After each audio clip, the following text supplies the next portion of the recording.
এই যে আর্ট, আর এটা হচ্ছে আর্টিস্ট। এই গাছটা এত লম্বা হয়ে গেছে, ওপরের ছাদে সবাই ফুল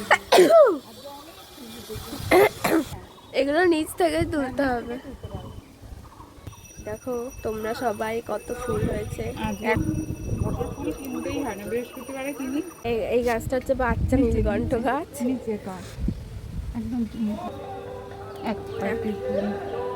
এরকম লাল জবা অন্যদিন অনেক ফোটে।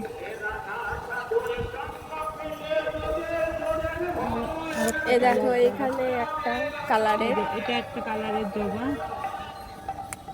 এটা দুটো ফুটেছে। ফুলও আজকে কম ফুটেছে, একটা ফুটেছে, টগর ফুল হচ্ছে আর একটাই ফুটেছে। আর এইটা হচ্ছে একটা জবা, কিন্তু ফোটেনি এখনো।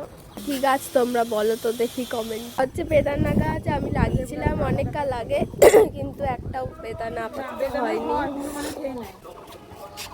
এই দেখো রজনীগন্ধা, এগুলো একটা তুমি ঠাকুরের জন্য হলো। এই গাছটা ফুল ফুটবে।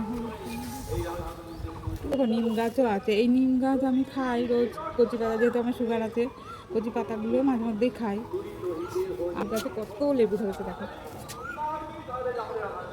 অনেক কষ্টের ফলে আমাকে এই যখন দেখি লেবু ধরেছে গাছে তখন হেবি মজা লাগে। আমি সার দিয়েছিলাম, তারপর থেকে লেবুগুলো এত সুন্দর হয়েছে, নাহলে আগে হতো না এত বড়।